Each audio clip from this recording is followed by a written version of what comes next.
Sarva Vedanta Siddhanta Gocharam Tamagocharam Govindam Paramanandam Sadguru Pranatosmyam. Oh.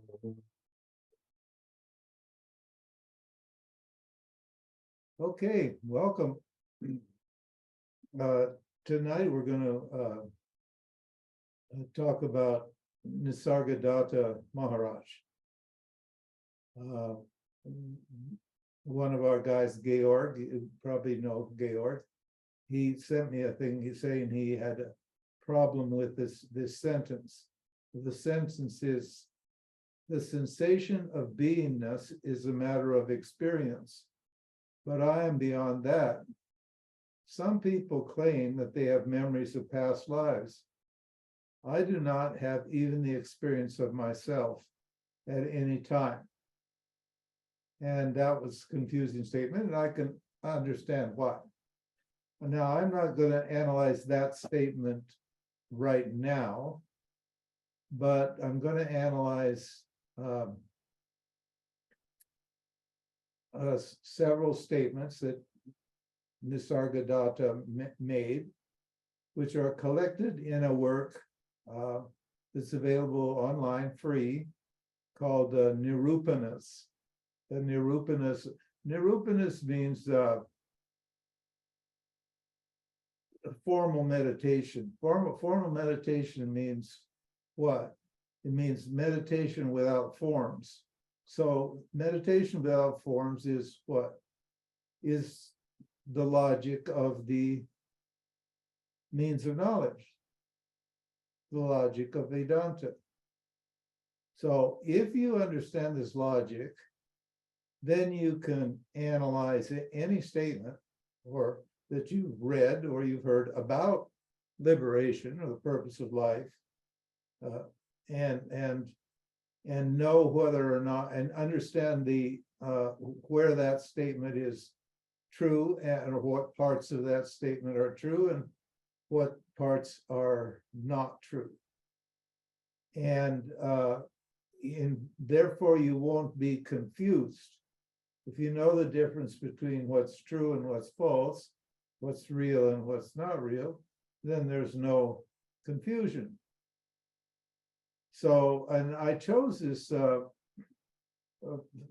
it's funny how Ishwara just, I shouldn't say I chose, because I really hadn't intended to do this, but Ishwara kept, the Nisargadatta's name kept popping up, and I know for sure that his words are still inspiring and confusing people today. And I'm not saying he's intentionally trying to confuse people. I'm saying that because he doesn't teach how to teach how to teach the teaching. In other words, teach the means of knowledge. He uses it or used it partially, probably because of the people that were sent to him. I came to him and met him in India in 1968, and I certainly wasn't qualified to understand what he was saying, and he knew that right away. And even though I had an epiphany there, he told me to go to Rishikesh. He didn't tell me why. I understood that later on that he asked me to go to Rishikesh because he figured I needed some education in this Indian spiritual world, even though I'd read some books and so forth and so on. So I'm going to take my time with this and help explain it to you. I need to hijack your attention for about 40 minutes. That I know that's quite a long time to concentrate, keep your mind on the single idea, but it's necessary sometimes in Vedanta to be able to keep your mind or your attention on a particular topic. So we'll just take a number. I just started with there are a whole lot of meditations, Nirupanas, and I just took the first ones because I figured they'd be typical of all the later ones, and they are. So if we could just analyze some of these statements, I think you'll get a feeling for exactly how to think from a non-dual perspective. So Nisargadatta says here, this is a quote. And by the way, I will post this online after the talk. As you'll see, Nisargadatta's words are in red, and my analysis, which is called a bhashya, my analysis. Bhashya means word by word. We're going to take word by word. We're not just going to deal with the ideas. The words are going to reveal the ideas. So we have to get the idea from an analysis of the words. That's called a bhashya. If we just talk about the meaning of this statement, then that's called a karika. So this is a bhashya. And those are two styles of Vedanta teaching. So he says, my identity is beyond description. I have no use for myself.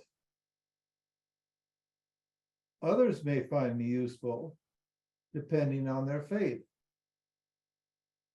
The eternal truth, Parabrahman, is always with me. The accumulated experience of 81 years is the only obstacle that has come over me. When I am beyond my sense of I am, how can I commit a sin or a virtuous act? Well, that's there's a lot in there. So let's start with the first one. My identity is beyond description. What does that mean? He says, my identity is beyond description. The self is indescribable. I have no use for myself.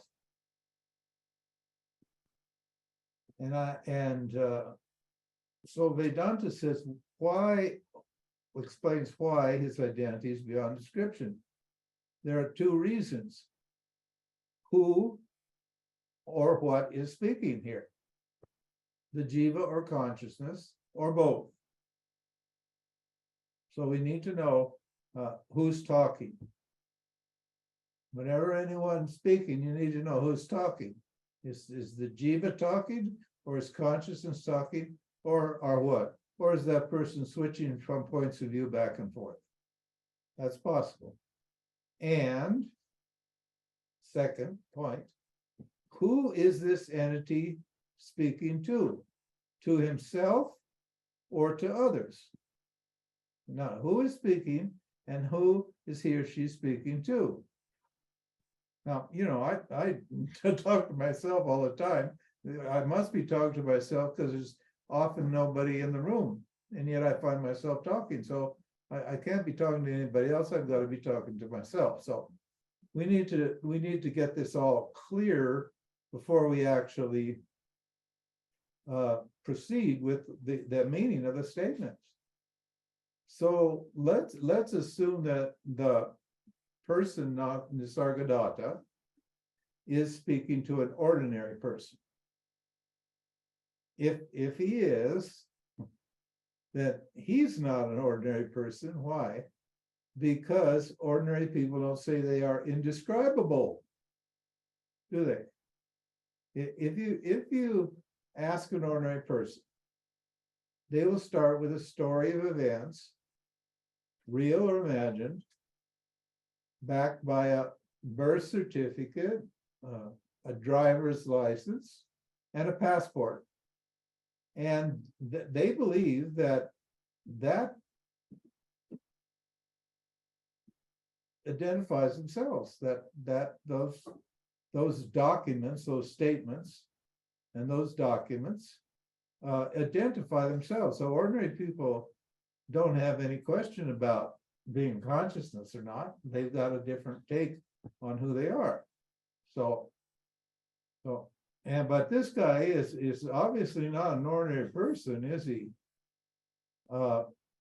Because he's making a funny statement. He says, right? He says, I'm beyond description. I'm indescribable. Which is kind of strange, isn't it now? So then how does an ordinary person take an extraordinary statement by a seemingly ordinary person? Because even though Nisargadatta looks like he's ordinary, he's obviously not ordinary because, well, for the reasons stated. So how will that person, if I say something like that, not Nisargadatta said, I will probably, and I'm assuming I'm an ordinary person, I'll probably get on the phone and call the little people in white coats who can prescribe medications to suppress this kind of, thinking and integrate the guy back into society, because he's obviously off in La La Land somewhere. Or there's another kind of person, which is definitely a small minority, which would be us people here in this satsang, who, for reasons known only to themselves, might resonate with his "who am I" question and keep their ears open. In other words, might be actually listening to and want to know what that person has to say. And we do. We're interested in, for whatever reason, somehow we resonate with that "who am I" or "what am I" question. And so when somebody's starting to talking like that, we tune in. And since this is a satsang, let's assume that I'm speaking on behalf of Nisargadatta to identity seekers, which is the second group. I'll stand in for him, so we can get an idea of his state of mind and how he thinks. He says, and I translate, now this is the next statement. This is interesting. That I have seen the existence consciousness bliss, Satchidananda, meaning the self, myself, as he says up there, Satchidananda, in its naked form. Hence, I talk like this. Oh, so he's seen something that allows him to speak in this way. Now, what can you make of that? This statement is full of problems. And in the first place, what the first words are, what? I have seen. He's not saying I am seeing. He's saying I have seen. That statement "have seen" implies that he's not seeing his identity now, which means that he's speaking from memory about a meaningful experience that he had at some previous time, which he feels inclined to speak about now. If you look around, and most of the neo people who are talking, modern people who are talking non-duality, are just referring to memories of events, an event or several events that happened to them in the past, right? And which means that, like, he's speaking on the basis of remembered knowledge, in other words, memory. And the problem with this is that naturally an ordinary person's going to think that he or she must have an experience of his or her identity if he or she wants to claim that identity. Whereas Vedanta asks rhetorically, remember we had this last week with Ramana, I said, when are you not experiencing your identity? Ramana says that there's not even a fraction of a second when you're not experiencing yourself. However, insofar as no benefit of knowing, or insofar no benefit of knowing or claiming has been explained. In other words, why would I be interested in that statement unless what? It was explained to me what the benefit of understanding this statement is, these words. What's the benefit? In other words, why would I seek something if I didn't think there was something positive in it for me? You know, if I thought it was going to give me rabies or something, then I'll be interested in it. But if he's going to tell me that, you know, I'm going to be happy for the rest of my life, I may very well be interested in it.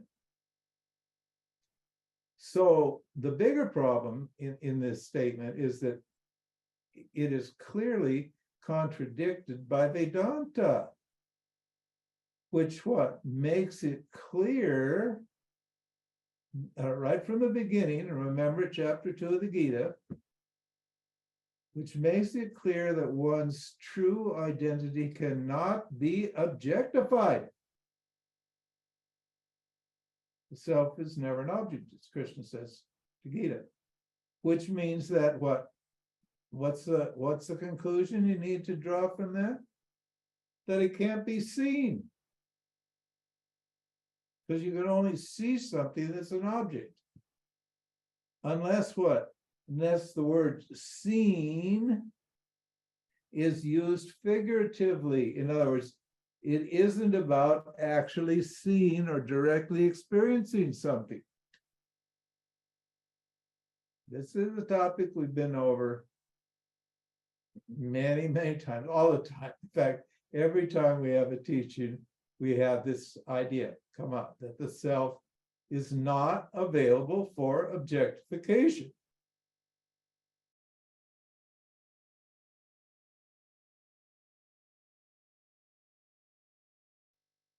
Now, I'm going to place a little disclaimer here.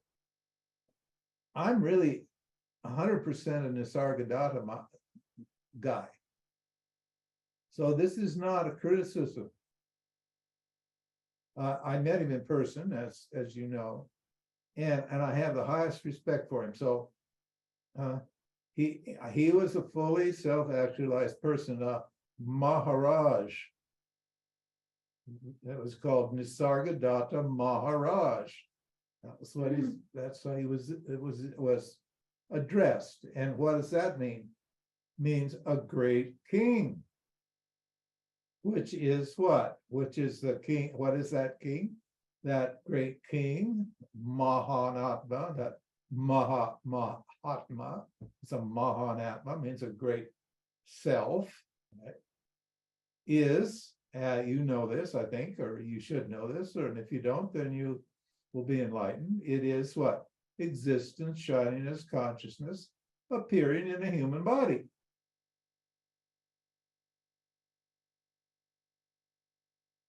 And he's, in other words, it's the self in a body, an embodied self. And what?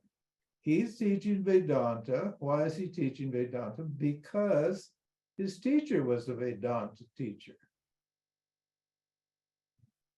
Vedanta teaches that you too are a great king.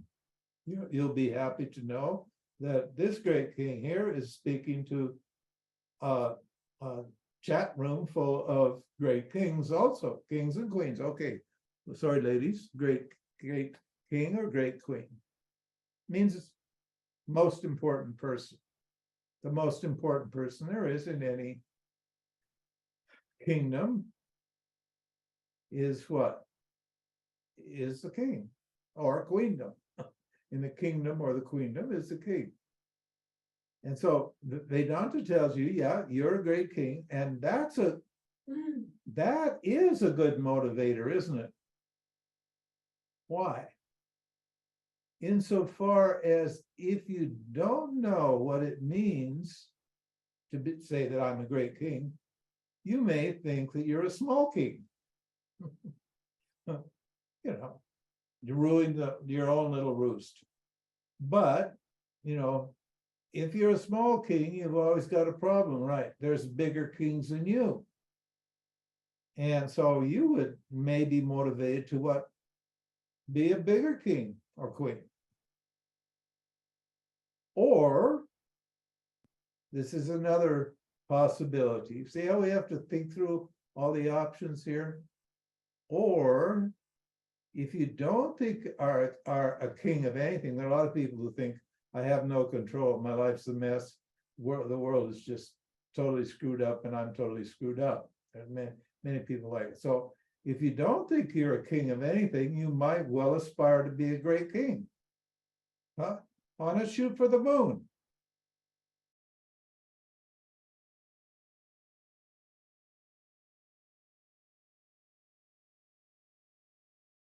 Okay. Now, the next topic is duality. Now back to our inquiry. He calls this the self para Brahman. Para Brahman. Para, now we have to get down to the words.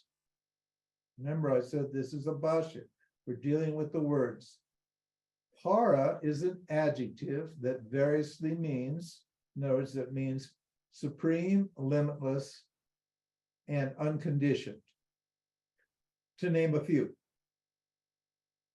There's many other words that are equal to supreme, limitless, and unconditioned.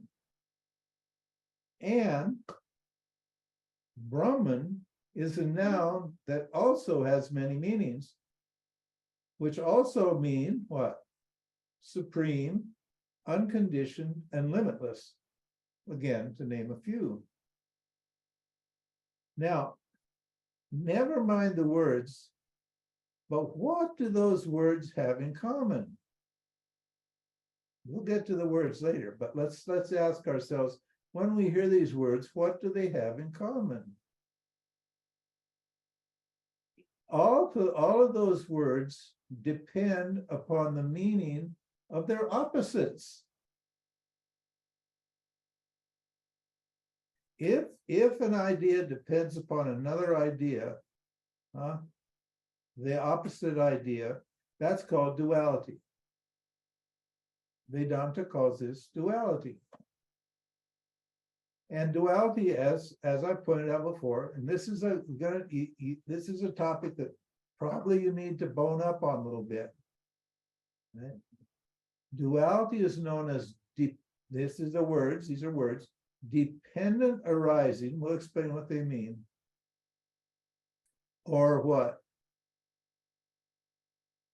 Conditioned superimposition, mutual conditioned superimposition. So one thing conditions another. The one word and its opposite are conditioning each other. This word depends upon that word, and that word depends upon this word. So what? So they have a relationship. If these words have a relationship, then what? They're not non-dual words. They're dualistic words. So what? So to reveal non-duality is using dualistic words. How can that be? Well, let's see how that can be. So to say that I'm conditioned, the word was unconditioned, because I just chose 3 words. It could be any of them, because all the words are the same. All the words that are used to teach the self or Brahman are the same. They're dependent upon their opposites. It means what? It means that I have a second identity that's unconditioned. To say I'm conditioned means that there's another part of me or another identity that's not conditioned. These two words cause a problem. They cause me to what? To doubt who I am. Why? Because it's not clear that if I am the one that is conditioned or the one that's unconditioned, as Nisargadatta claims. He says he's not conditioned.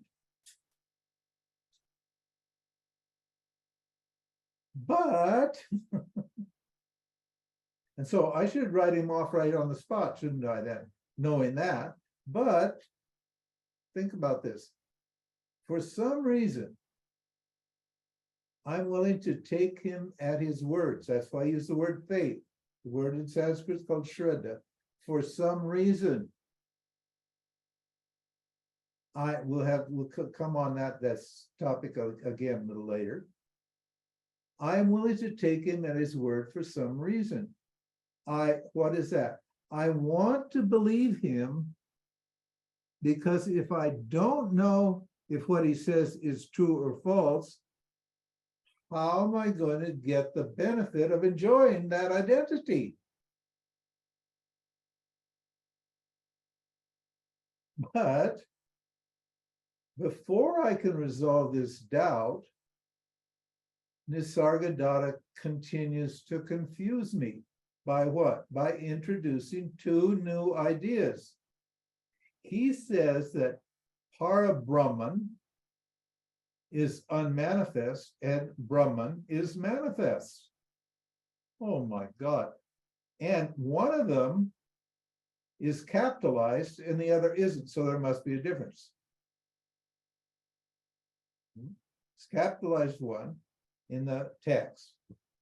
I'm getting into this now. You can see how deep Vedanta goes into this thing. This capitalization, this difference between Brahman and Para-Brahman, which is and Brahman, right? One is manifest, one is.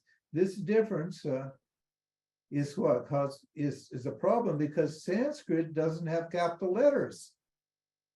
What? No capitals in Vedanta. Why?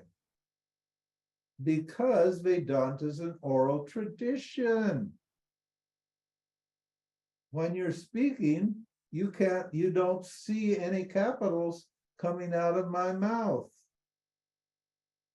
Written words come later.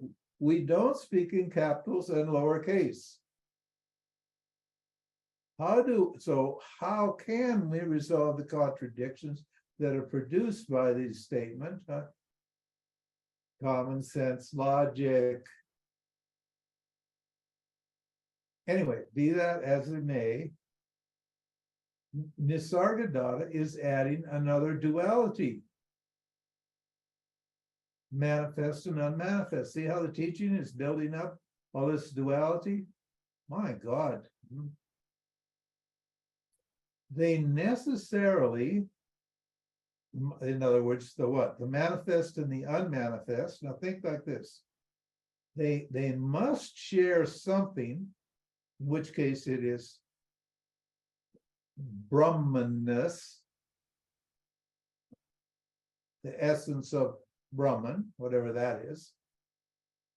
They share something, but one is manifest and one is unmanifest, because he's using the words Brahman in both cases. One with capitals and one without, lowercase. This causes more trouble because an ordinary person who thinks from a dualistic point of view can understand what? How two things can be the same but be different at the same time. If you have that doubt, if that's not clear to you, then keep listening. You need to know how two things can be the same but different. This is the essence of Vedanta. And now, instead of like getting this all cleared up, he digs a deeper hole for us to fall into. He says, Para-Brahman The unmanifest, unmanifest means not seen, not experienced directly. Par Brahman, the unmanifest, is guiding Brahman, the manifest. Oh my God, now we got two Brahmans, and one is guiding the other Brahman. Not Brahmins. Brahmins means, people. We're talking about Brahmans. There's these two Brahmans, a Par Brahman, which is you can't see, and it's guiding what? Para Brahman, which is you can see, it's manifest. Okay, so how at this point, he tries to explain the problem to an ordinary seeker to keep him or her interested. Because I mean, if you haven't gone off the rails, if the ordinary person in you hasn't gone off the rails by now, then you really are dedicated to understanding this thing. But so he's got to keep, that's the problem with teaching. You've got to keep people interested. You have to be interested all the time, because if they're not interested and waiting for the next idea, they're not learning anything. They get bored and their mind runs off to somebody else and they don't hear what's actually being said. That's the problem with teaching. Everybody wants to teach these days, but it's a very hard thing to do, particularly on this topic. Right? So what does he say to keep us interested? He says, I'm not talking to a person as a person. I'm talking to pure consciousness, not the body. As you listen, while you are, I had to put you are there, while you are identified with the body form, you do not understand this. In other words, if you're identified with the body's form, you won't understand this. So if you don't understand it, what? The reason is because you think you're the body. And this is really, this is getting kind of insane, isn't it? It's getting crazy. You see, he says that think about it, I'll just repeat. He says that the person who's listening to him is also not a person. And he's saying what? That he isn't talking to the body. Now, why isn't he talking to the body? Most people think the body's a living sentient entity. Right? There are two reasons. First reason is you can't talk to a body. Why? Because the body is insentient. It's just digested chemicals. It's food. In Vedanta, it's called Anamaya Kosha, which means, quote, the unreal or seemingly real food body, or alternatively, the five elements. And what are the five elements? Space, air, fire, water, and earth. This Vedantic cosmology is explained in Shankara's Tattva Bodh. That's why I ask you to, if you're having problems with this, you need to go back to Tattva Bodh and get it clear, because we've got to somehow explain that the material world is what? Is consciousness. And understanding how this works is essential for gaining that understanding, because this original statement in the scripture is everything is consciousness. And the second reason is what? People don't know that they're pure consciousness. They think they're their bodies. So they're confused. Well, how are they confused? They're not sure if they're spiritual entities or if they're material entities. And now this is another thing you need to understand about Vedanta that's really, really important. We learn by repetition. So what? So he repeats. He repeats this statement again. He says, quote, I am fully aware that the devotee is not different from me. I am not talking to the individual, but to consciousness and the love within it. Oh my God. Oops.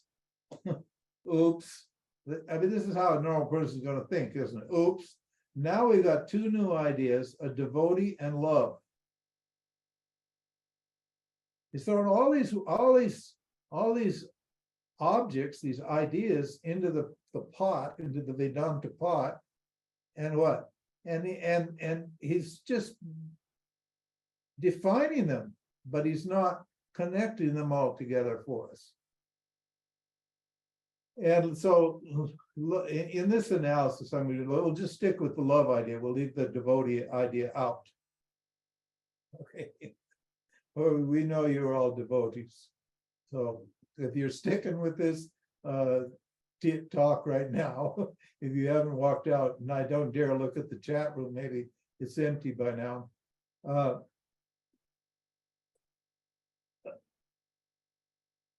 Let's just stick with the love idea. My confusion, the confusion I had about what?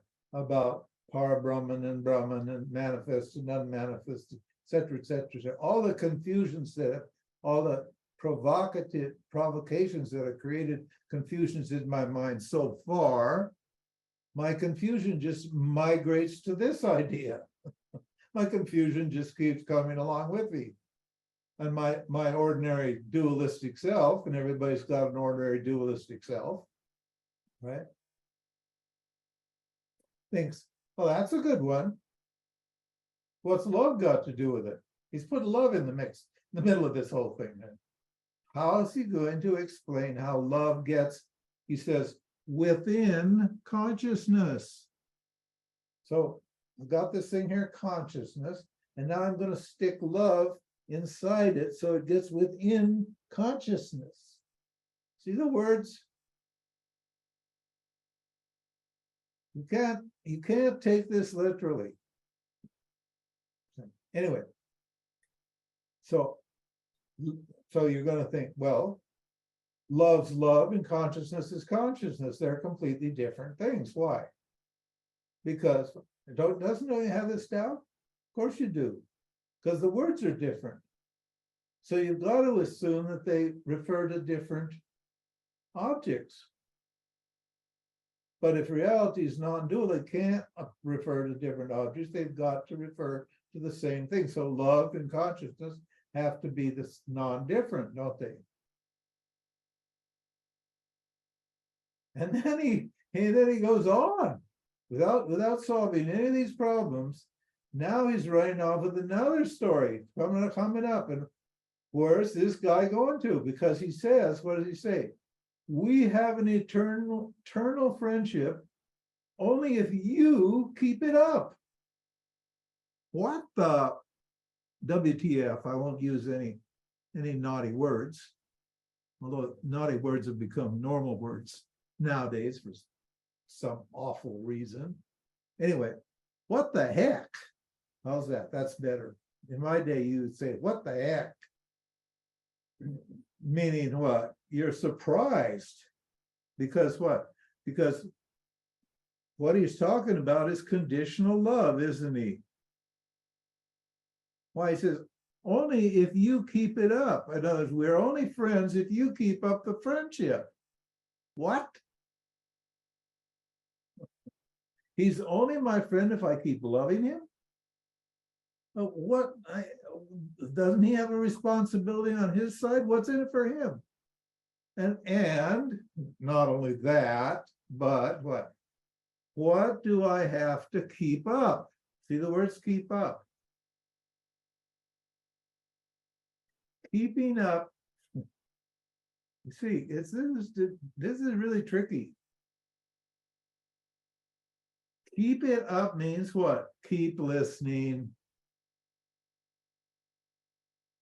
Vedanta is a 3-stage process governed by the 30-year rule. You know what the 30-year rule is.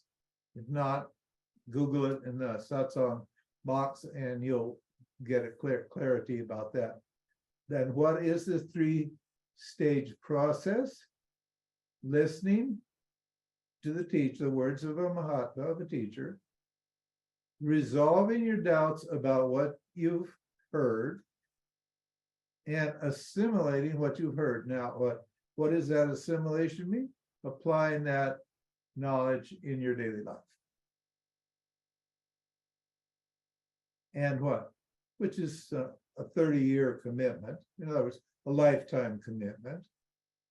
Now, why do we point this out? Because people are lazy and they don't want to work forever on something. But the problem is you have to keep working at life.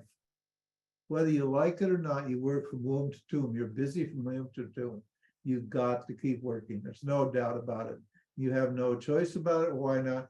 Because awareness shines upon your equipment and animates it. And the day it withdraws its attention from your what? From your subtle body, your physical body collapses and you're finished here. So now he's going to explain. Now, where does he go now? Now he explains the benefit of committing yourself to the teaching.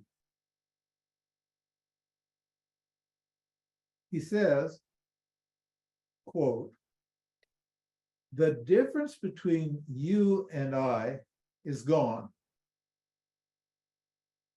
The sense of individuality is replaced with a sense of the totality." Those are seeming opposites, the individual and the total. That's duality. The sense of individuality is replaced with a sense of the totality. These are his words, not mine. Now, death has become the nature of the absolute. Oh my God. Now death has become the nature of the absolute. How are you going to make sense out of that? Well, we need to back up a little more and make another explanation. We need to contextualize this statement. So what? So it makes some kind of sense to us. Otherwise, what? We're just going to just say, what the heck? And we're going to like go someplace else to look for somebody else who seems to be talking sense. This really sounds like nonsense. A seeker in Vedanta, a person who wants to know something, is called the objector. The technical term is a purva pakshi. Remember I said, well, anyway, purva pakshi in Vedanta. I can keep going way out in even further into these teachings if you need to. But I'm not going to do it because we only have an hour and we can get through it. We can get everything we need from keeping it simple. So a seeker is called a purva pakshi, an objector in Vedanta. But what? Now listen to this. Because I know we have this problem on when we're talking to people on YouTube. We'll make a statement on YouTube or particularly on YouTube, and immediately we'll get a hard and fast reaction to the statement. Immediately say, no, that's not true. Right away, as soon as that statement comes out, whoever's watching that thread as it's unfolding online, no, that's not true. They've got an argument. So in Vedanta, these objections are not a knee-jerk reaction to the statements of the scripture. The teacher is just a mouthpiece for the scripture. What is it? This is really important. This is super important. In fact, Swami Dayananda says, this is the most important fact for somebody who's committed to inquiry. He says, it is a long-term building of a deep familiarity, that's called Shraddha, with the scripture's point of view before questioning it. Emphasis on long term. If you are really interested in freedom and non-dual love, you need to be committed to the teacher and the teaching, because that's part of the package. You don't, another duality, you don't have a teacher without a student. So what? So you can't read your way to enlightenment. In any case, there are different levels of commitment, so there are different degrees of assimilated knowledge, which is, again, obviously duality. And now he's going to even make us more confuse us even more. The second sentence presents an idea that the teaching will eventually contradict or negate. He says, one's sense of individuality replaced by a sense of the totality. What? So he's telling this one thing is going to be replaced by another. First, I got to do this, and then I'm going to do it. Why? Because I'm waiting for it to be replaced by something else. Why not just skip to the something else and not get me to stop here at this little way station? This is all about what? Explaining the context, the big picture context of Vedanta that needs to be assimilated. This is another second stage teaching. And what is it? It's it's the basis of karma yoga. What is it? It's an appreciation of the value of one's environment as it appears what? As your family, your relatives, society, and on outward, the state, nation, world, etc., on outward to encompass everything that conditions us. That's called Ishwara. What is the big factor that's conditioning everything, that all the little objects, all the little people in it? Objects, people are just little objects in, with reference to what? Ishwara. Ishwara is the big consciousness, and Jiva is the little consciousness. Because it's what? He says, identified with the body. And what does this do? It converts me-ness to otherness. In other words, the karma yoga is what? Understanding that before you take care of yourself, you need to take care of what? Everyone else. Everything else, not just other people. Those are the 5 karma yoga processes, 5 karma yoga sacrifices. So, and because of this, Vedanta expands the mind. In other words, I expand my mind from little me to what? Include everything in it, everything that's affecting me. See how simple this is, how basic this is? This is all Sanskrit and da-da-da-da-da, but what? It's very simple knowledge, a very common sense, simple knowledge. So Vedanta is trying to stretch your mind out a little bit, but the law of karma says what? Any that expands will contract. So what's implied then? What? That doesn't make sense, but I'm going to expand my mind just to have it contract.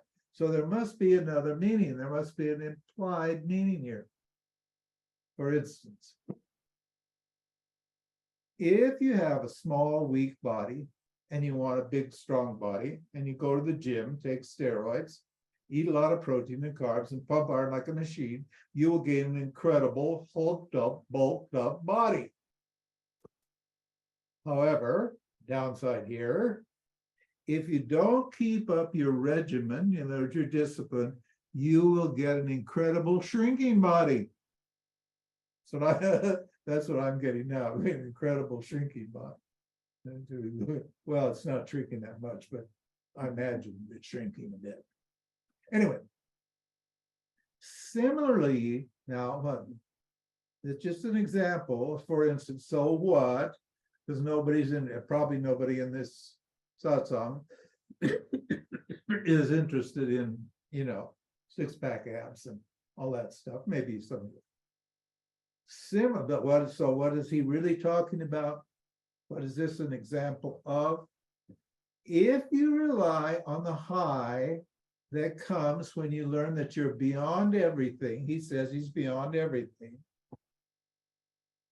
that you experience, in other words, if you rely on that high without continuing to listen to scripture, supported by the discipline of karma yoga, what will happen to you? You will default to the confused, emotional, selfish, spiritual weakling that you were when you became interested in Vedanta. In other words, all your gain will be wiped out and you go back to what you were before. Law of karma. It's a nice law, but a not so nice law. Notice, Nisargadatta doesn't mention karma yoga. I had to add something there for the purpose of this teaching. Why?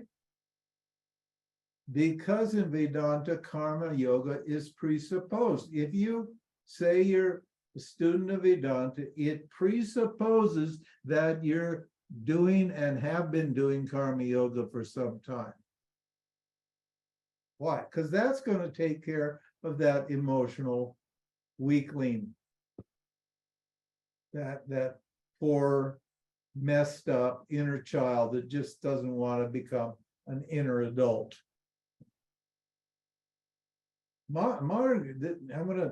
This is important now. Every single teaching is as important as every other teaching. So don't tell me, that this is in what modern gurus, let me get on with it instead of talking about it. Modern gurus love to teach the direct path, that is Vedanta, which is hardly direct if it takes 30 years. Remember, I talked about 5, 10, 15 rule. That adds up to 30 years. Because what? Because it obviates the need to deal with the beginning and intermediate seekers. Aha! They go for the cream of the crop. These are the direct path guys. The direct path. We're going for the sattvic guys who are all prepared. We can teach them directly because they're prepared. They've done everything and they're ready for getting this teaching. Unfortunately, what's the downside of this? The actual downside of this? They rarely have many disciples. Why? Because there's very little cream with reference to the volume of milk required to produce milk. If you ever looked at milk right out of the cow's udders, you can look at it carefully and you see the butters are tiny little specks. You could not even see them, they're so small, basically.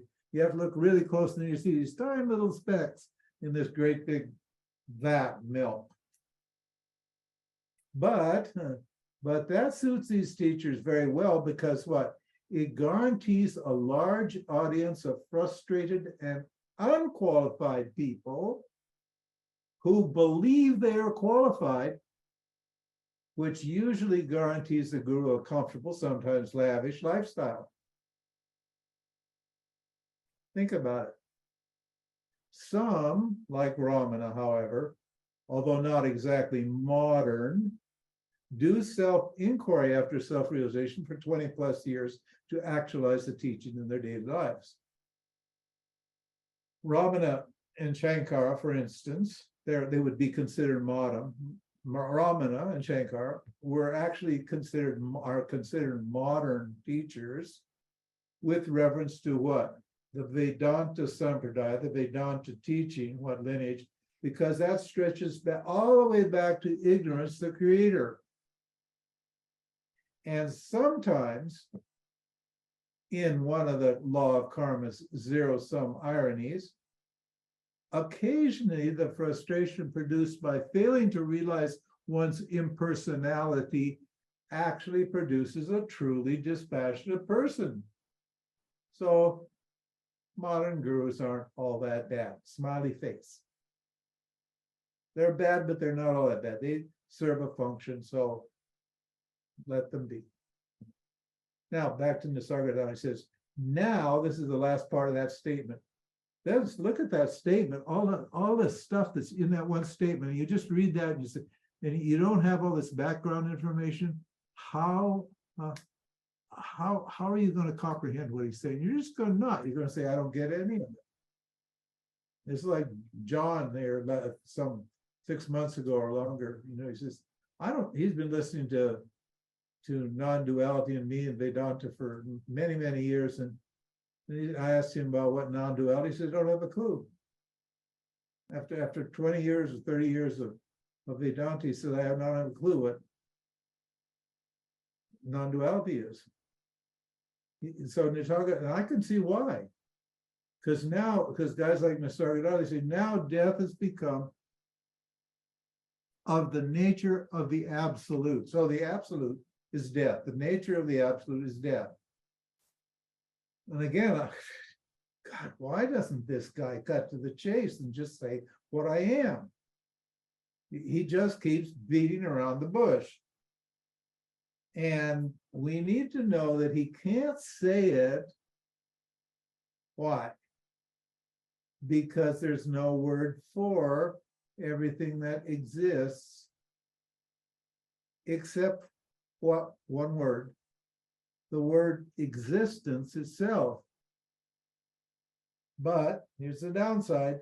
But if he says you are existence itself, your doubt doesn't go away, except perhaps momentarily, which is again frustrating, because you want to gain freedom and non-dual love just by believing it. But you can't believe this teaching.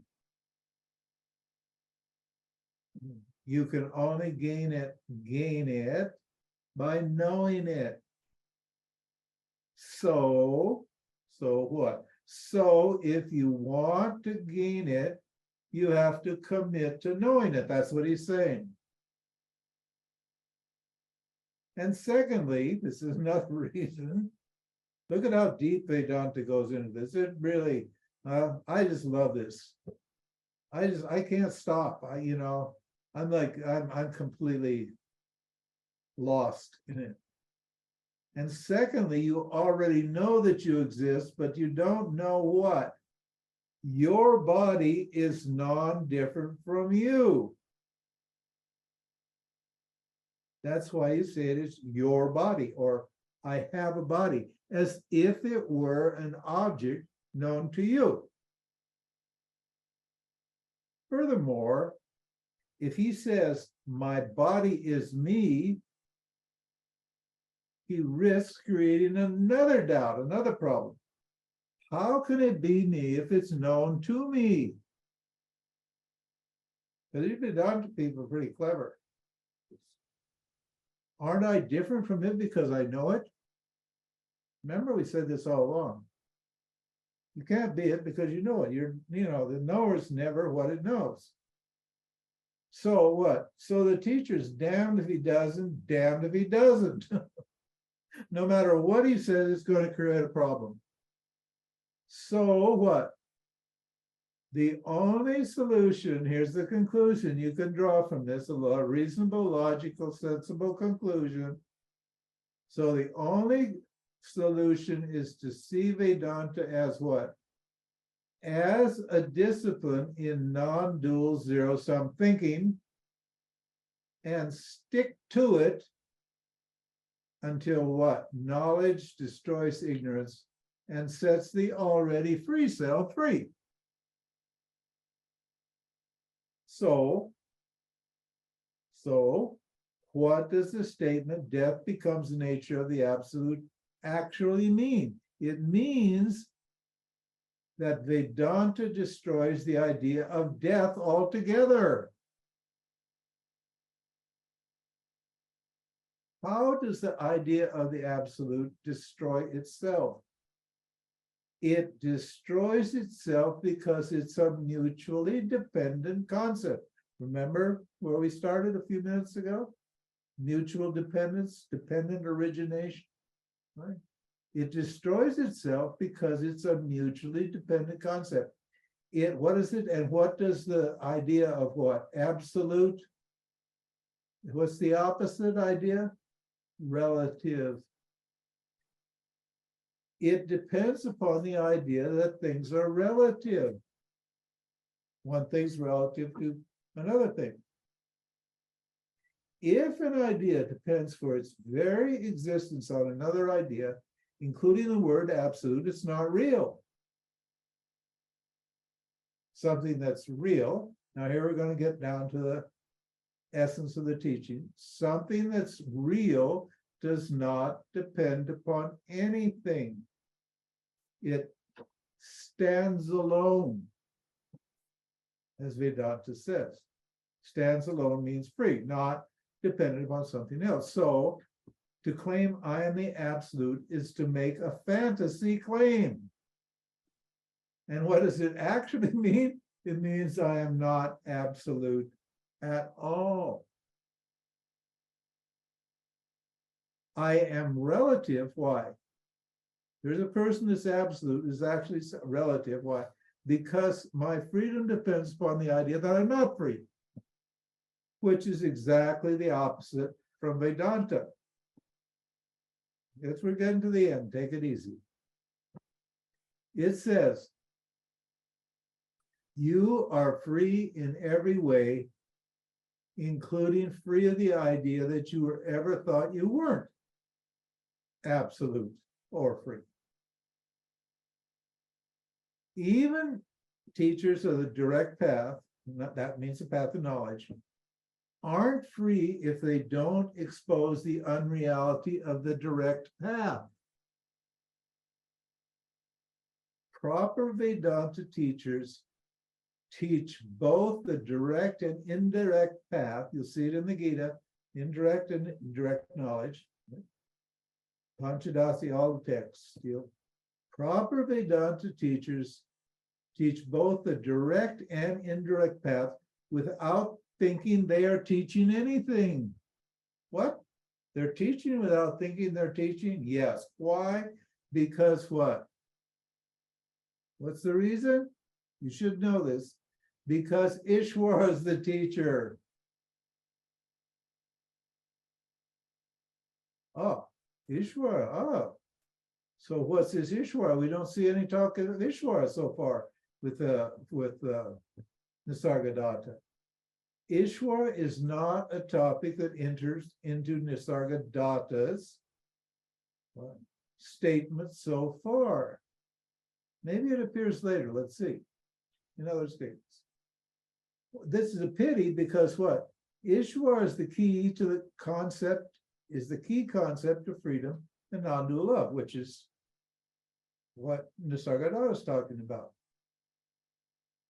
A teacher that only takes a stand in awareness and doesn't teach Ishwara or Maya can only take you so far. Well, that's all right.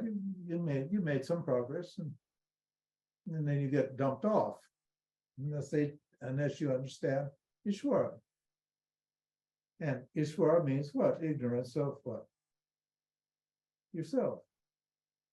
And no matter how far that teaching takes you, it's not far enough because there is still a traveling or well-traveled you, which won't be the real unborn non-dual you, which has what? No feet and mind with which to travel. You are not a traveler. You are not going anywhere. And then he says, this is to polish this off. It goes on. I mean, the Nirupadas, I don't know how many there are. There's so many. It's pages and pages and pages. These are all statements that were collected by his devotees, or a devotee, I think one of his devotees, over a 20-year period. I think maybe it was Ramakant, his name was. He says, my answers to your questions come up spontaneously. I don't think over them, or think them over, I guess. Bingo. What? Here's the Ishwara concept. But it's disguised. Why? Because it's only implied. The seeker, if you're an inquirer, you need to know now who or what produces the questions and by default the answers. But Nisargadatta what? Lets the concept die and speaks metaphorically.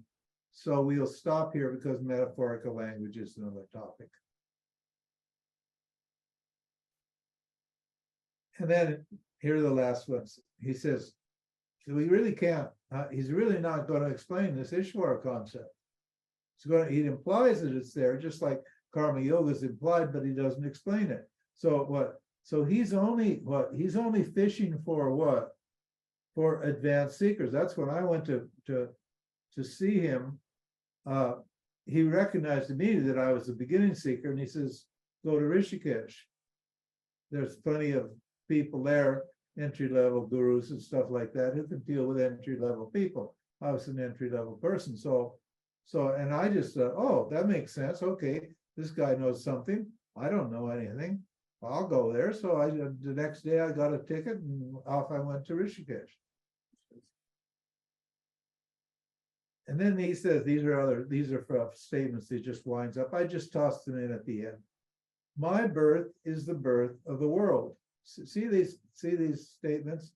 The source of my speech is the golden womb. Oh, he is going to deal with this Ishwara thing, but he's not going to call it Ishwara yet. My birth is the birth of the world. The source of my speech means questions and your questions and answers, and your questions and his answers. The source of speech is what? Is the golden womb. It's called Hiranyagarbha in Sanskrit, through which what? The world is created. Aha, here's our Ishwara. And what?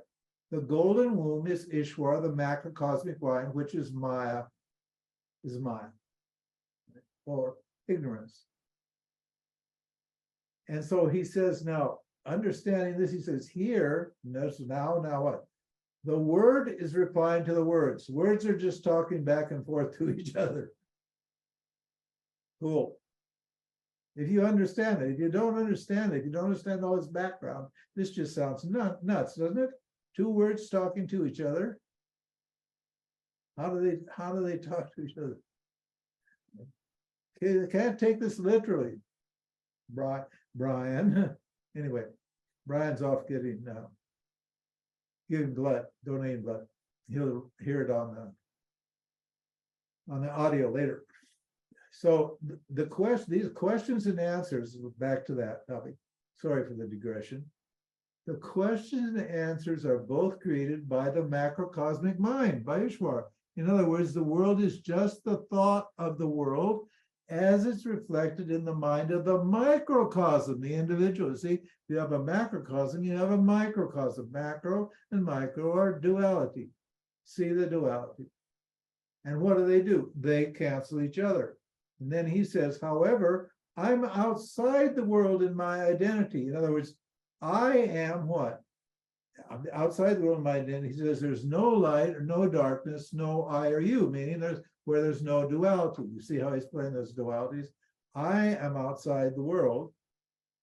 And what's he doing here? Now listen to this. He's modeling for us the final stage by inviting a qualified seeker to stand as awareness. Of course, the final stage is unreal because it depends upon the beginning stage. What is the beginning stage? It's when the individual becomes aware of awareness. Before that, you don't even know what you don't know. And finally, he says, who will recognize me in my unmanifested state? I can be known when the knower himself is dissolved. When the passions are silent, there is no urge to go outside. I am the witness of beingness and non-beingness. I am giving you the knowledge of my true nature.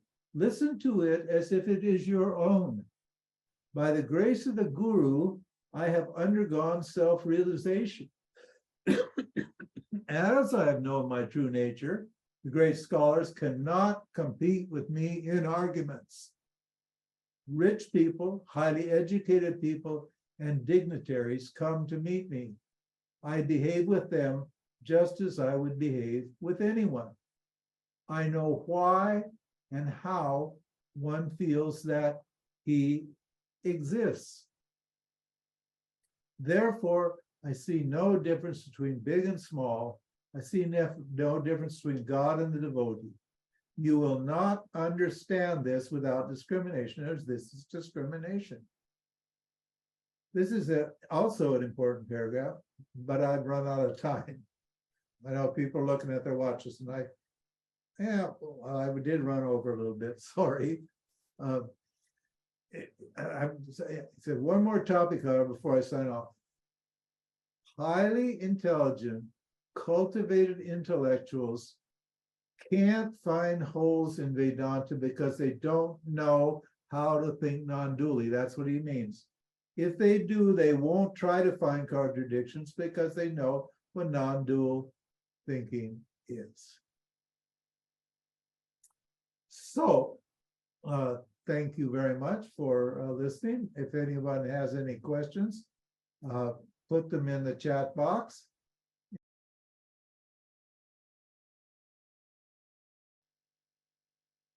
Okay, let's see what we got. Okay. Yeah, it's wonderful. As I said, I love what you said about Rishikesh, being for newbies. It just makes me laugh. Yeah. No, I mean, this is the problem with the teaching Vedanta because you got people at all different levels. You got a few very sophisticated people who just need a few words, like Ramana didn't even have any words. He just drew a conclusion from a little experiment that he made. And like Swami Abhedananda, he was only 20 minutes in a cave with his guru, Chitambi Swami. And others only need just the slightest little tweak and it's all clear to them. And others just, completely flummoxed by it. I was just a meatball businessman. And what I know. Yeah, but through what grace, what grace to for it to get through to you. Well, see that, we call that's punya karma. That grace is earned for some reason, Oh my God. You can't really explain it, why you get the grace. You did adequate time. You did adequate time at Rishikesh. Well, no, it would have to be from previous lives. That's what basically, because my whole trajectory of my life was going in this direction. From the beginning, I just got sidetracked for about 20 years. But so why do some people? Why do some people just take so long to get it? I mean, why? Well, nobody knows. It's just owing to the predominance of Tamas and Rajas in their makeup. Some people keep trying, and it's really actually pretty simple. One is they're not properly committed, and two is they've got a lot of Tamas and Rajas.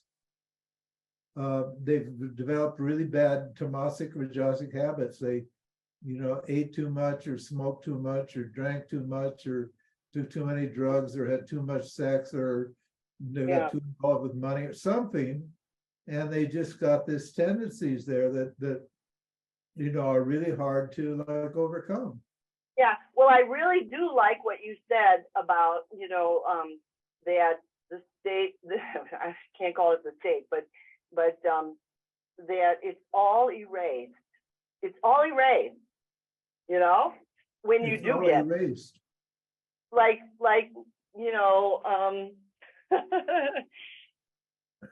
our misunderstanding. It's all, Yeah, it's well, all, that's right. Vedanta just removes ignorance. That's all it yeah, does. It doesn't uh-huh. make you, it doesn't turn you into the self or give you any particular experience.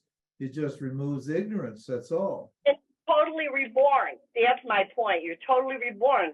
The past is like gone. Yeah, because that person, that had all the experiences isn't actually a real person. Hmm. It's cooked up. It's We the found false that out from the self. very beginning. It's It's a the it's a false self. conceptual person. Hmm. Hmm. Thank you, Ramji, for You're letting me put welcome. words in. You're welcome, sweetheart. How funny, Rishikesh. Let's see here. Blah blah blah. My manifestation is holding the gate totally up my head. That was inspired. Thank you, Ramji. You're welcome, Michelle. Damien, death is the end of all opposites, all duality, oneness, all is one. Yes, Damien, got it. Martin, hi, Ramji, brilliant. I bow to thee. Okay, here. If it leaves me speechless. Yeah, it does. I mean, this is how the means of knowledge work. People want their kundalini awakened to get in some high state, but you're going to get to silence if you listen to these teachings, if you follow them. Because every teaching, if you follow it, just keeps negating the ego.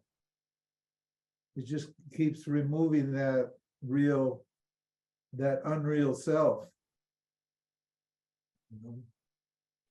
And once you get a taste for it, you're happy to just burn up that house that ego built. That it just I just really when I realized how the power was all in my own hands to get rid of the problem. And Swamiji said, just sit down and sit down, shut up and pay attention, and we'll get rid of you as soon as possible because you're wasting valuable space here. He said it taking up, he didn't say wasting, but he meant other people can use this. So just, it puts it into your own hands. You become your own guru. That's what we're telling you. And the way you do that is becoming what? Just becoming adept at thinking like this. It's just negating your mind as you go along until it's just automatically not there anymore. And you're just clear and present, always present. It's beautiful. Melanie says, to be honest, that statement, you are not qualified, triggers me a lot. And at the same time motivates me to keep listening. Good for you, Melanie. That's right. It's irritating because, absolutely, because we want to think that we know something and that we haven't wasted all of our time. We've been studying this thing for years and going to satsangs for years and trying all these meditations and stuff. And we don't want to think that's a waste of time. But it really is a waste of time unless you see unless you take motivation from that, because you discover that there's a way forward here. Because the qualifications for Vedanta, there's no experiential qualification required for Vedanta, Melanie. You don't have to have had any particular kind of experience. It's not about experience at all. It's about experience, but it's not about experiences themselves. It's about how you interpret the things that happen to you, how you see the things that happen to you. A person with really excellent experience cannot gain any maturity. A person with a very miserable experience can become very mature. A person with lots of spirituality can just become an idiot. Osho's a good example. He was a guy, a very bright guy, a very nice guy, a good guy, and he got on some kind of high based upon on his fame and so on, and what happened? He just his whole mind just disintegrated, and he went goofy in the end. So it's not about what experiences you've had, it's about what you've learned from what experiences you have had. Doesn't matter. So he said, and she says, I think that I'm not qualified yet, but somehow I hope that yeah, you will be. Absolutely. In fact, you'll start as understanding this is a great, admitting this and seeing this is a great step forward for you, actually. So that's by God's grace. So so Carolyn says, so Maharaj used the word golden womb for Ishwara. So he brought in the knowledge, but just couched it differently. Yes. In Vedanta Ishwara, there's 3 stages, there's 3 types of Ishwara. There's Ishwara, Hiranyagarbha, and Virat. Virat is the Ishwara that controls the material world. Hiranyagarbha is the Ishwara that controls the psychological world. And Ishwara itself is what is called the Unmanifest. That's the causal body that controls the material world and the subjective or the mental world. So the symbol of Om is what is Ishwara, because it has the 3 states.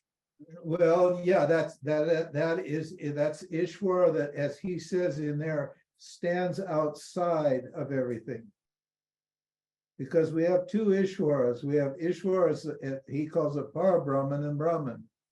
See, he's using the terms differently, and unless you understand Vedanta very clearly and the meaning of these words, you're going to get confused by it.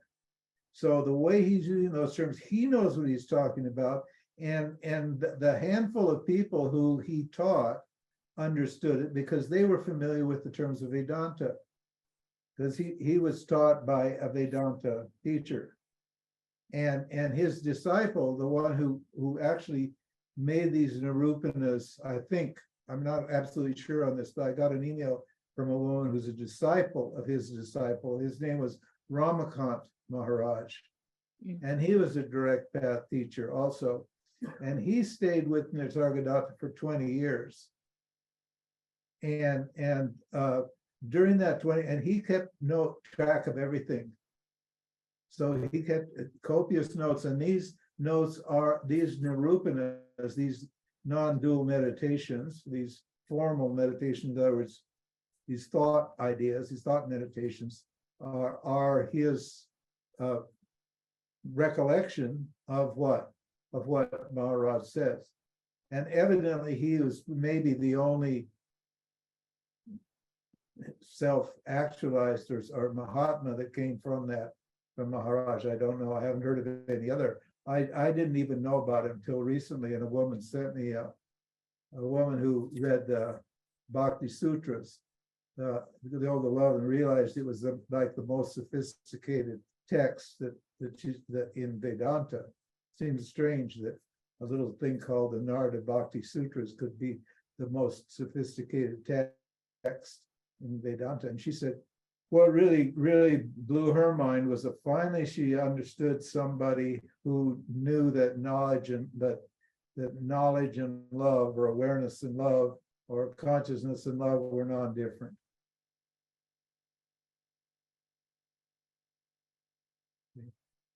Because we're all confused by these words. Can I ask one other question? Yeah, of course, Carolyn. Yes, absolutely. So the 3 states that are symbolized in the Om symbol, Ishwara operates through them, but at the same time, he's Parabrahma because he is reflects himself. Ishwara is those 3 states, and Parabrahman, what he calls Parabrahman, is awareness that is the factor that's aware of those 3 states. Yes, so he's the complete package. That's right. Yeah. Okay. Thank you. Good for you. I was just getting recently the understanding that this body is Ishwara's body. I mean, I've just shown up in it, but you know, and also all the 3 stages that come with it. Thank you. It's a beautiful, beautiful thing. Yeah, good for you. Yeah, it's just you're aware that you wake and you dream and you sleep. Yeah. That's Yeah. all. I mean, listen to all these big words and all this stuff and all this talk, and it all boils down to, I know that I wake, I know that I sleep, I know that I dream. Therefore, what? I can't be the waker, the dreamer, or the sleeper. No, Can't be. I'm the juice. Yeah, but yet that's what I think I am, isn't it? That's what I've been told I am, that I wake, I dream, and I sleep. But the I doesn't wake, dream, or sleep. So Thank you. good for you, Carolyn. Ramji, what I think is interesting as you read these from, like from Ramana and from the Maharaj here, is that they might be a great soul and fully, enlightened and self-realized, but that doesn't mean that the words they use are easy for us to understand. That's the point. And what I've tried to do, my whole life, I was given this task by Swamiji, like over 50 years ago, which was to demystify Vedanta, desancretize Vedanta, and make it available for the Western people, because Vedanta needs a place to stay always. The knowledge and the Dharma needs a place to be here, to incarnate. And India is fast becoming a materialist country. Right. If you look at how it is, it'll always be there. The Dharma and the knowledge will always be there. But in the West, we're ready to step beyond the materialism. In Right. India, there's this huge unfulfilled need, materialistic need, that's being fed now. And so, to keep this thing alive and to move it forward in time, it needs to be in English, in internet-friendly, simple English. And so my job has just been, now I haven't changed the teachings one iota, I haven't added or subtracted anything, I've just tried to make it clear and simple for Western people. That's all. I'm grateful for that. Yeah.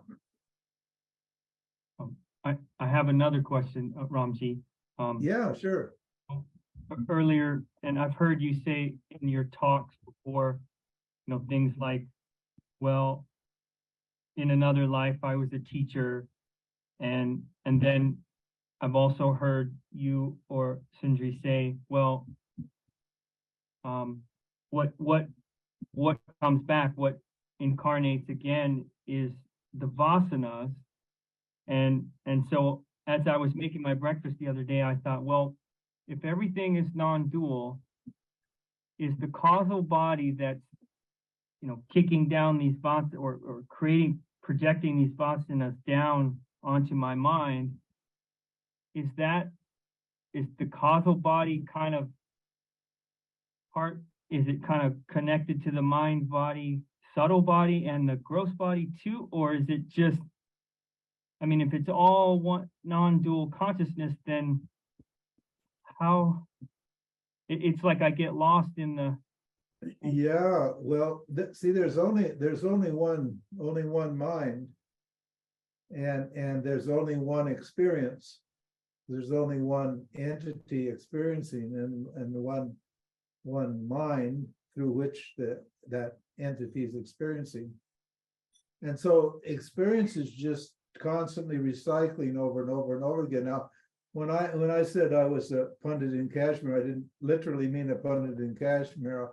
I think I probably was, owing to the kind of things that I could resonated to, or that I resonated to immediately when I heard the teaching, and because of my immediate connection to Sanskrit, I seem to understand the meaning of those Sanskrit words without having them ever been told to me.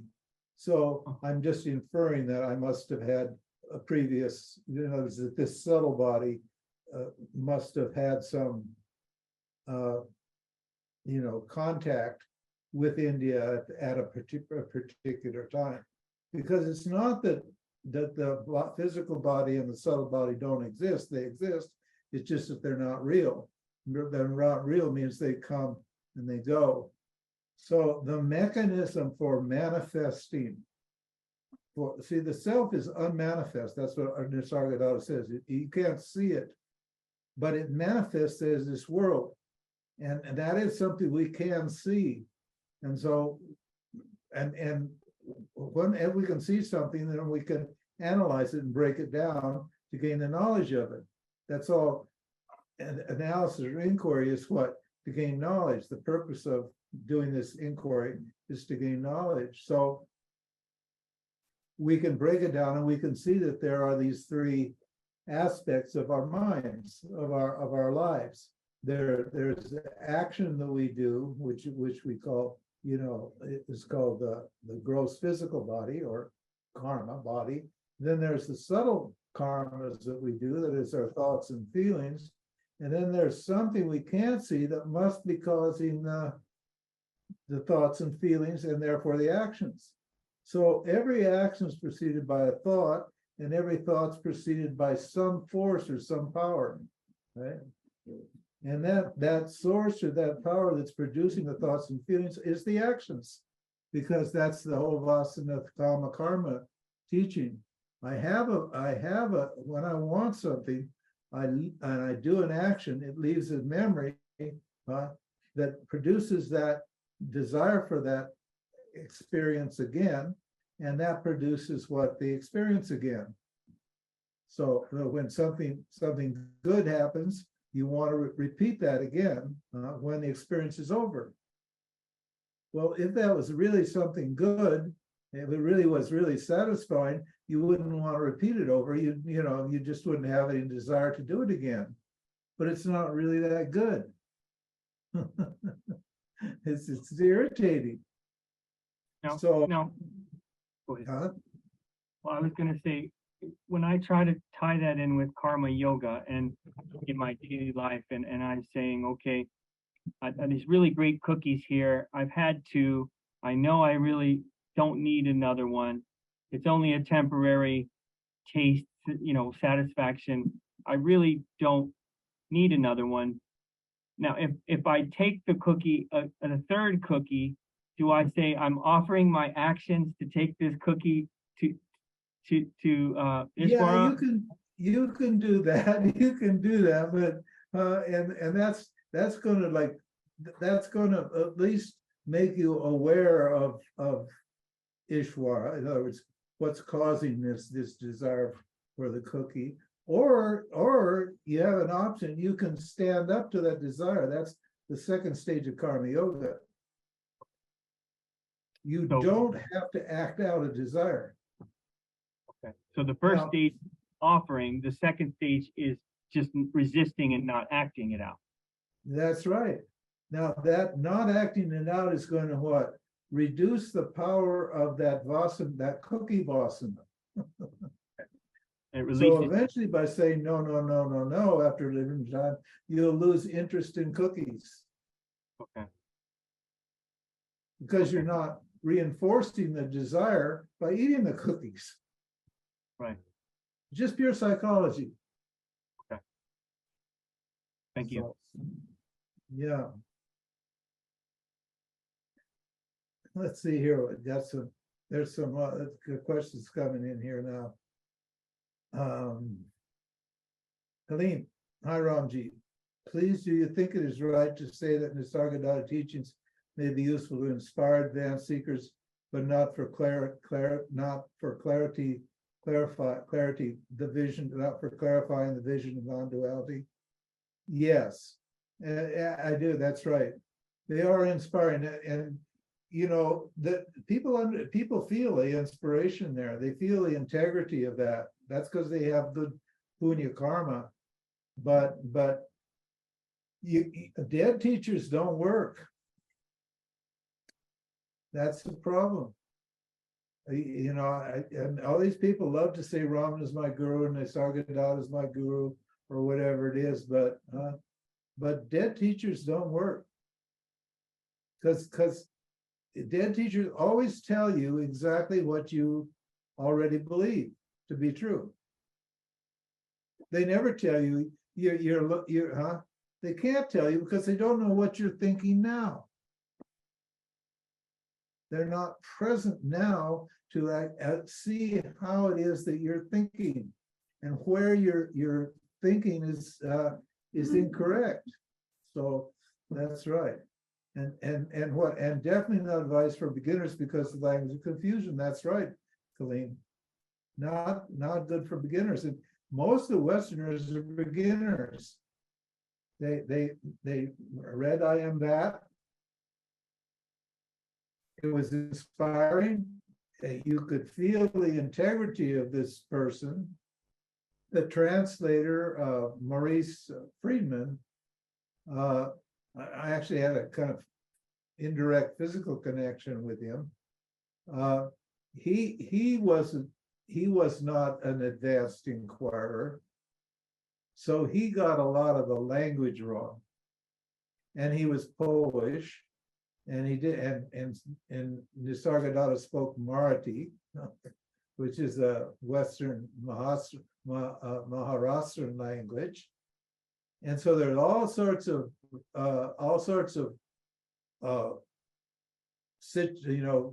circumstances that made it possible for those words to get mistranslated, misunderstood. Same with Ramana. The Ledbetter and all those guys that were hanging around with Ramana, they were translating it, and they got somewhat of the feeling and somewhat of the gist of it, but they always described Ramana's teachings in experiential language. Now, to be fair, it's possible to teach non-duality in experiential language, but you have to be a very sophisticated person intellectually to understand, to translate the language of knowledge and experience, the language of experience and action into a language of knowledge. Like Atmananda Krishna Menon. He did the same. He spoke eloquent and beautiful and absolutely sophisticated teachings, but they were so difficult, nobody understands them, because he was teaching what knowledge, which is to remove ignorance, with experiential teachings or metaphors. So it's better, it's just, yeah. So Swamiji just knew that I was a very, very practical, down-to-earth person. He could just see, and he made the moves on me. He wanted to grab me because he immediately recognized what kind of person I was, and he thought, now this person could actually communicate this to his people, in other words, to Western people. So he gave me that job right away and kept me close to him for 2 years, until what? Until the knowledge took away my concept of myself. So thanks, Ranji. Just one more point I want to hear from you. During your exposition, you said you are free anyway, even including including the idea you are not.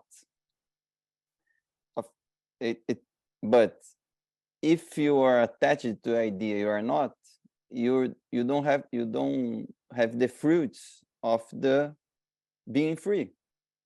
Yeah, the fruit of the being free is that you're satisfied with yourself as you are, as the person that you are, and what you're satisfied the world as it is.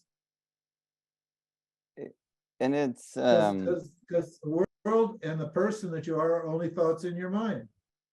There's no objective person out there that you are, and there's no objective world out there that has the power to disturb you. They're all just generated by ignorance. And I think they're real. I think this James person is a real person. I think the world in Ukraine, the war in Ukraine and all this stuff that's going on, oh, that's awful, right? But that's all only in my mind. So how real is that? That's not something you can see. I was with Babanuk Tanada, who was a real scoundrel, but he had a certain kind of understanding. At least he understood part of the Vedanta. People were saying to him, well, what about this and what about that? And he kept saying to the people, this is only in your mind. And nobody got it there. They were all just real entry level, really basic entry level people back there in Ganesh Puri in the day, in the time of the day. And they were presenting all these problems, but Swamiji, but Babaji, what about this and what about that? He said, forget it, it's only in your mind. Those things can't hurt you because they're only in your mind. You know, like ghosts and all that sort of stuff. I mean, nobody ever saw Donald Trump, so why do you care about Donald Trump? He's only there when the Trump thought's in your mind, right? And you know, I mean, I get so sick of the Donald Trump thought, I don't think it hardly anymore. I use it once in a while as an example, because he's a good example of somebody who's living totally subjectively, that doesn't have any appreciation of the big picture at all. It's just totally me, you know, is a good example of that, but that's just an archetype. Okay, good. Okay, let me see here. Here's a nice long one. We're getting here. Magnus. Oh, Magnus needs some. Good to see you, Magnus. It's been a while, I think. Says, so beautiful to hear your thoughts on Nisargadatta, Ramji, and thank you for clarifying the difficult concepts and meanings. I often read I am from I am that, and it really resonates with me. Yes, it does. As Vedanta is a word mirror for the self, that needs a teacher to unfold the proper meaning. Could Nisargadatta's teachings be misleading since he uses the Vedantic concept sometimes? Yeah, they could be, unless the whole, that's right, unless he produces the whole structure, the 5 steps and the whole structure. Once you got clear about the whole structure, I mean, that complete teaching, then you can't be confused anymore. But if you only get bits and pieces, you're going to be confused because you wonder how this relates to that and that relates to this. What are the 3 topics? Jiva, Jagat, and Ishwara. How does the individual, the material world, the psychological world, and awareness or consciousness, the spiritual world, how do those 3 things relate to one another? I need to know that. You're welcome.